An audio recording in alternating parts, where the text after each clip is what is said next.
What's up, grinders? Welcome back to the channel. Okay, this YouTube channel was recommended in the Discord, and as you can see, it's got quite a few views right here. How I learn 40,000 words per language, a step-by-step system. Are you guys ready to learn 40,000? Because we did a review the other day of another YouTuber who did, 25,000 words in Anki, and then he was like, yeah, nah, I'm done, boys, I'm done. It was 25,000, right? It was. Anyway, it's definitely short of 40,000. So we're gonna up the game. Each video, this is 40,000. Next videos, I'm going to review someone who's done 80,000. Next video, I'm going to review someone who's done...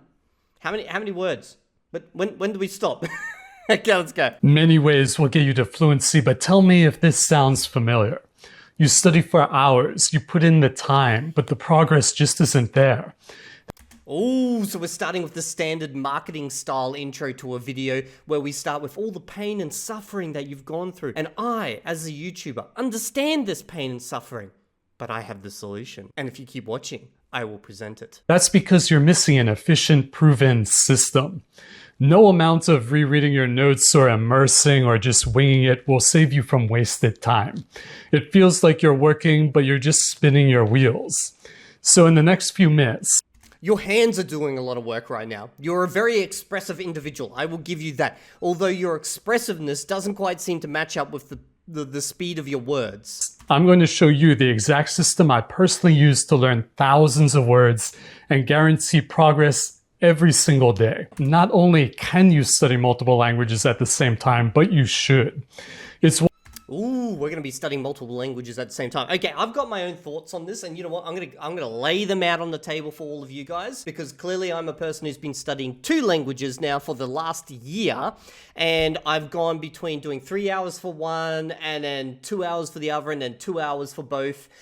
Basically, roughly 5 hours, somewhere around that range for the entirety of the last year on 2 languages. Now, a lot of people do ask me in the Discord, they're like, Evildea, bro, let me know. Is this a good idea? Is this just stupid? Am I just like taking 5 hours that I could be dedicating to one language and just splitting it across 2, and therefore I'm just going to be like double as slow in each language? Yes and no. Okay, yes and no. It really depends how much time you've got to dedicate. If you got 1 hour and you're splitting that between 2 languages, bruh, what are you doing? What are you doing? Do you plan to still be learning while you're in the retirement home? Like, come on. But if you got like 5 hours, it makes more sense. Because if you dedicate 5 hours to one language, and let's say you're just doing study, I swear to God, you're going to be burned out after like 2 hours. And those last 3 hours, you're probably just going to be like watching content go, hey, I got that. I got something about someone doing something to someone. You know, like you're just going to be not quite all there. However, I've found when you're doing 2 languages at once, as soon as you swap to that other language, it's like, imagine in your brain you've got like these language areas or something. This is not me doing neuroscience or anything, guys. Like, this is just me explaining how like I can visualize it for all of you. You got a language area and you just keep smashing it. Come on, do the French. That's how you're progressing, okay?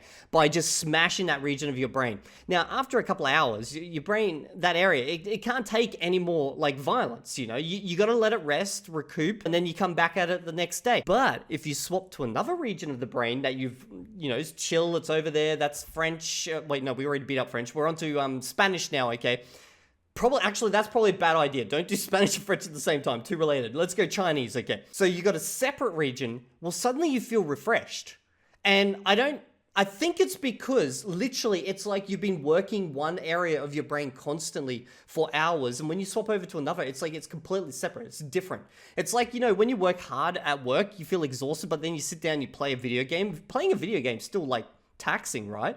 But you feel refreshed. You feel relaxed in a way. So I feel like there's actually benefits, like some like tangible benefits, at least for me, to studying 2 languages at once, assuming you have the time and the 2 languages are not related.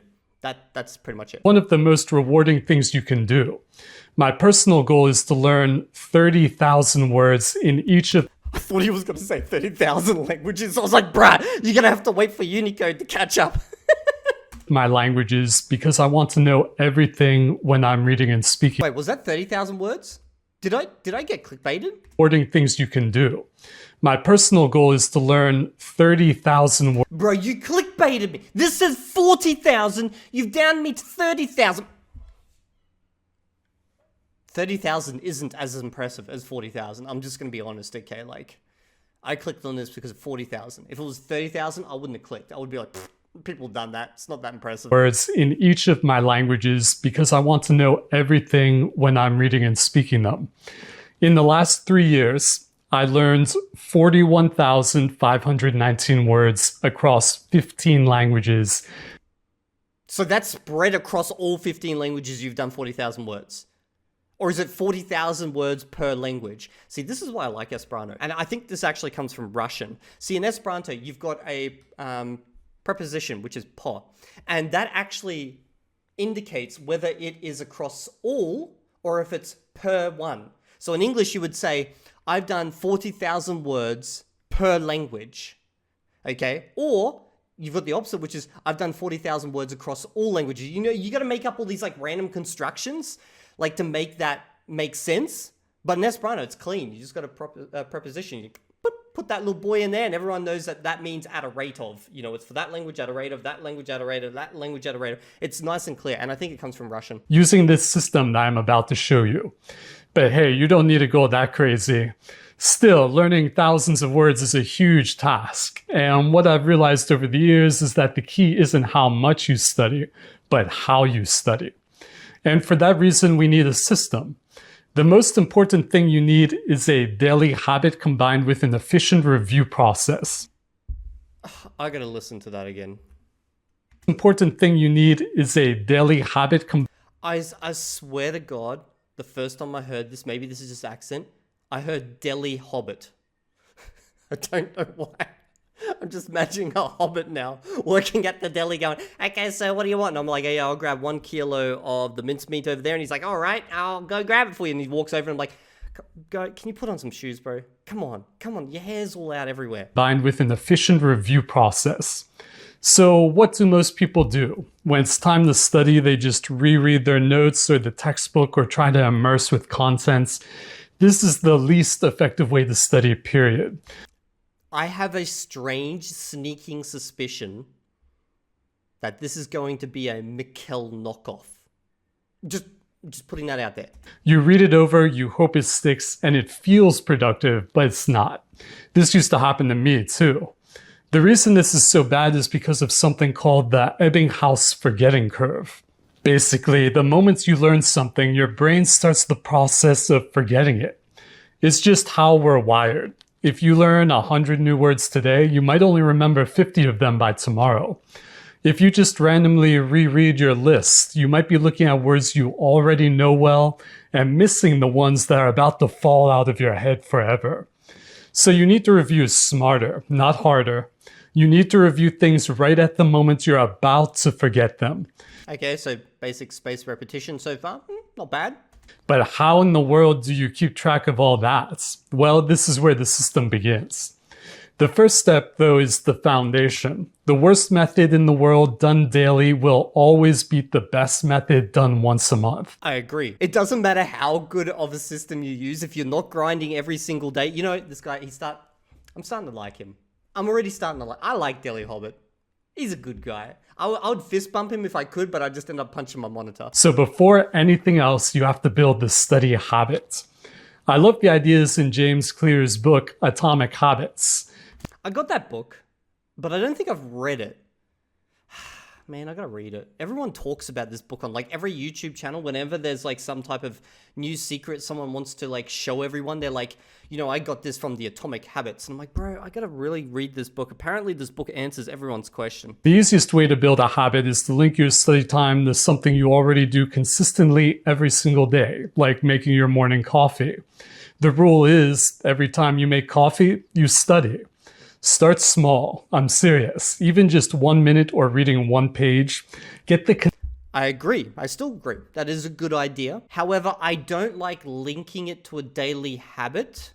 I like linking it to a daily requirement or goal. The reason being is because a habit you can easily accidentally break. Like let's say the coffee, okay, your coffee example. If you link it to that, you do your study with your coffee. What happens if for whatever reason you ran out of coffee one day? Or you now have to go into the office and you can't have your coffee at home. That breaks the habit. But if instead you set yourself goals that you must achieve every day, and then you can associate those with habits, then the goal becomes the important thing. And start with a small goal. Nice little itty bitty one. Like I've spoken about, if you're going to use flashcards, start with like 6 cards per day. Like keep it like nice and simple. And I see people down in the comments, they're like, bro, 6 cards? Anyone can do 6 cards. Start with 10. I'm like, bro, I'm just trying to start them nice and easy, okay? I want to, slowly introduce this to them. And then within a couple of weeks, we'll get them to 100 cards a day and watch them burn in a month. But I like to, start soft. Consistency first. Personally, I study in 15-minute blocks because I feel this keeps my focus high, and my focus is everything. A focused 15-minute block of time is worth way more than an hour of unfocused, distracted study time.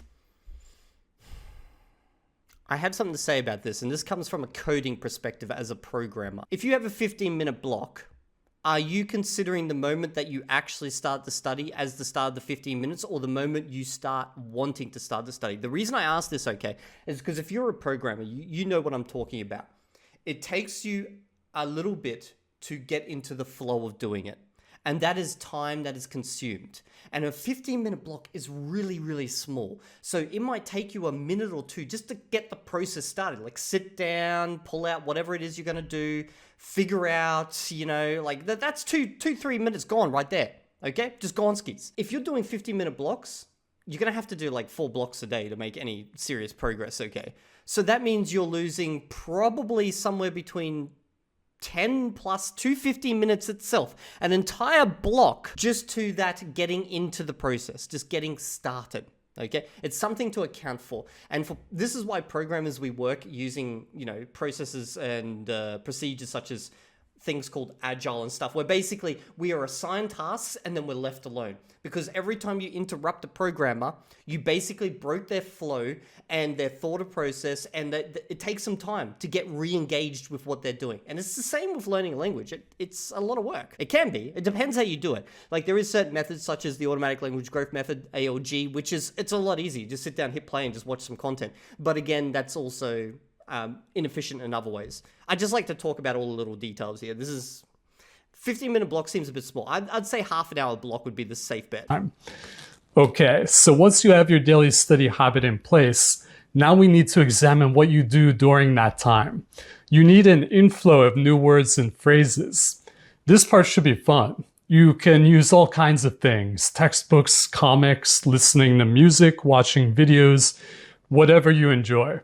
The important part is that you're grabbing new vocabulary that you can put into your system later. You can also use AI like ChatGPT to generate ideas for you. For example, if you know you're going to a restaurant, you can ask it to generate all the phrases you would need to know to order. So far it sounds like some form of sentence mining or sentence preparation. So, pull sentences from a book, pull sentences from a TV show, ask AI to generate sentences, pretty standard. Say thank you, and ask for the bill. It's an awesome tool. Just make sure you get a native speaker to check over the sentences for errors. Now, once you have your source for getting words... I do find that one funny because that is true. You should do that. But how many people actually have native speakers available to just check over? Even I've got one for Chinese. And every now and then I'll ask her a sentence and I'll be like, hey, can you check this? And she'll be like, yeah, in a minute. And I'll be like, can you check this? And I'll literally be following her around the house with my phone going, can you check my sentence? She'll be like, leave me alone. I'm like, check my damn sentence. She's like, fine, it's okay.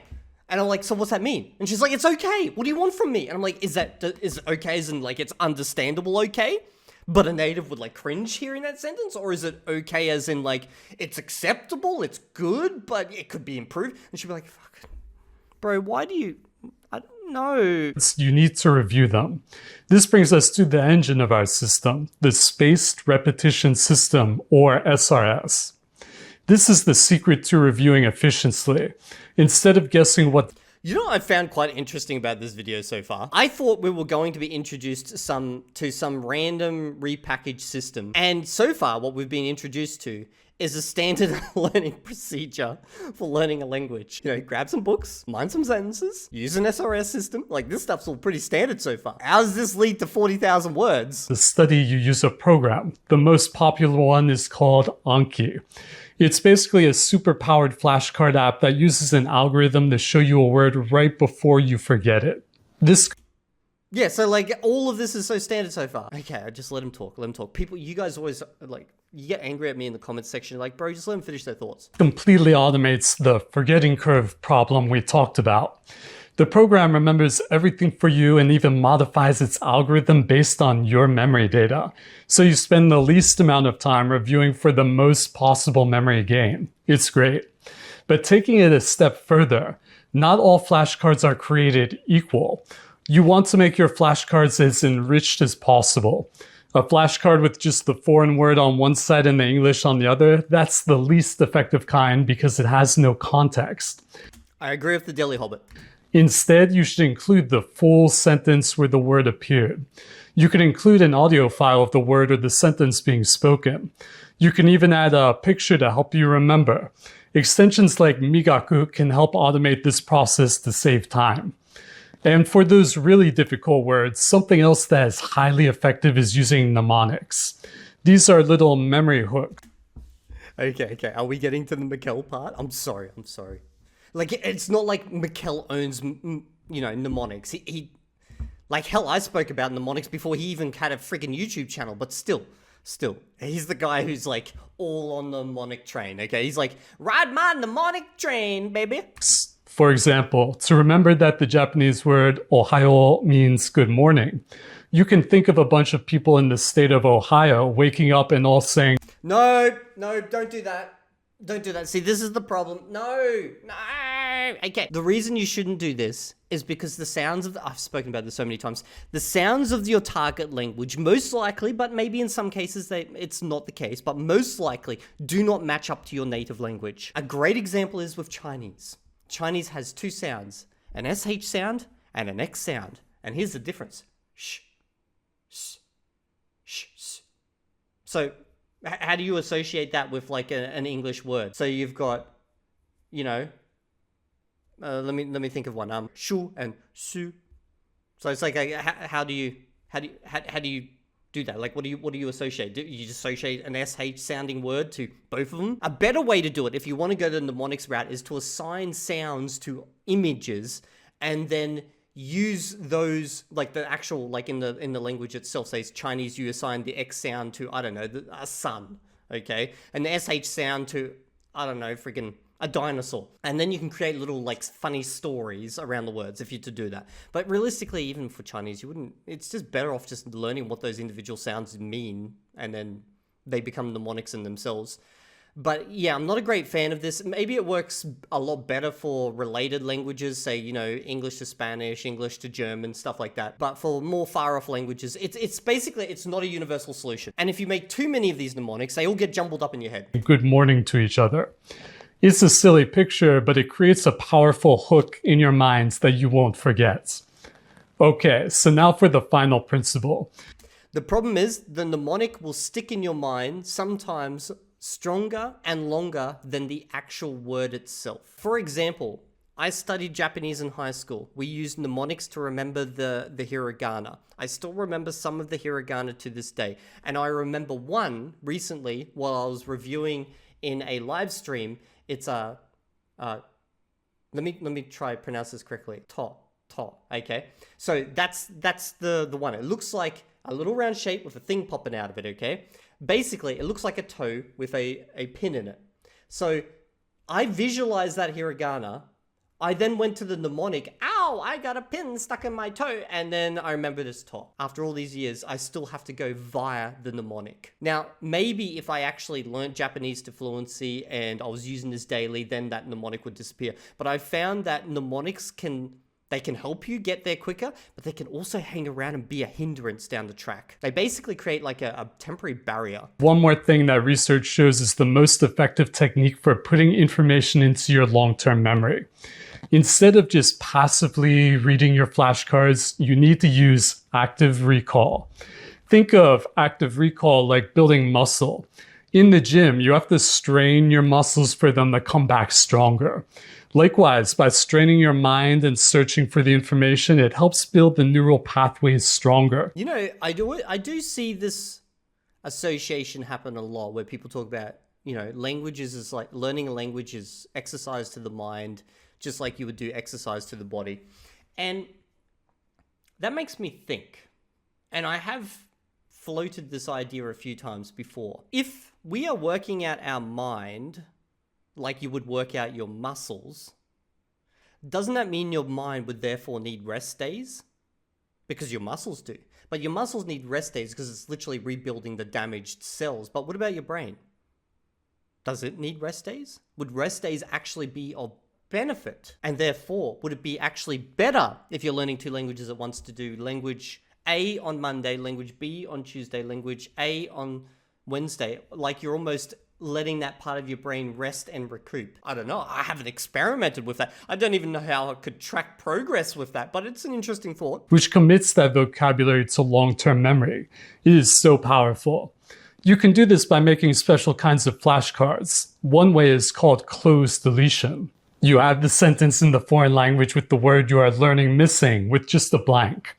Then you try to remember the foreign language word. Another way is to simply have the whole sentence in English, and then you try to recall the entire foreign language sentence from memory. Not only are you using active recall, but you are literally practicing saying the foreign language from the stimulus 100% agree with him. Of wanting to say it, which trains you to be able to speak on commands when you need to. And that's it. That's the whole system. Let's recap. Wait, so how long did it take you to do the 40? Because if this is over like 5 years, well, did he say like several years at the beginning? If he said several years, then that's basically... No, he didn't say that. I don't know. I can't remember. But this just seems like... This would be me like making a video where this is how you learn 50,000 words using the exclusive Evildea system that I have developed. And then I just basically say, okay, guys, we're going to use Anki, and you're just going to do 15 words a day, and we're going to do this for several years. It's a pretty good system. It is actually, but it's not as cool as what the title made it out to be. First, you build a daily study habit, even if it's I swear to God, he's saying Delhi Hobbit. Okay, that time he got habit right, but like Delhi. just for 1 minute to start. Link it to something you already do. Second, you find a source of new words and phrases that you actually enjoy. Third, you put that material into a spaced repetition system program like Anki, using enriched flashcards with context, audio, pictures, and mnemonics. And fourth, when you reviews, you use active recall. Strain your brain by using closed deletion or full sentence translation to build that memory muscle. Now you have a complete system for getting new input and reviewing it in a fashion that enhances your memory. Yeah, so should I finish this video? I was going to say, like, this is pretty standard recommendations. These are good recommendations. Overall, I agree with most of it. I'm a little bit iffy on the mnemonic side of things. Like, if this was someone's first video when they're like trying to learn a language, I'm glad that they watched this and he didn't make any crazy promises. It's just that title got me, bro. Like, I was hooked by that title. I was like, okay. You'll spend the least amount of time on it and reach fluency faster. Remember, the first part of all this, have your study habit in place each and every day. As long as you keep going, I promise, you will wake up one day and realize you are fluent, even though you may have never noticed yourself reaching it. Keep it fun, keep it engaging. If this idea of building a language system excites you, I have 2 things that will take you even deeper. First, I want to give you all of my future language books for free. They're exclusively for my newsletter subscribers. In the newsletter, I also share my best kept secrets, tools, and the specific systems I use to stay fluent. Best kept secrets? That's what I want. I want the secrets. Okay, overall, good video. Goddamn 40,000 words. You didn't explain how long it took you to learn those 40. And was it per language or was it across all languages? Because he said across all languages, right? Fucking bro, he's like the king of clickbait. God, he's a better YouTuber than me. Anyway, if you guys enjoyed this video, let me know down in the comment section. There'll be a link to his channel there, of course, just like always. And I'll see you all in the next video. And if you're not there, well, I assume you've gone to meet the local deli hobbit to get your 40,000 word order.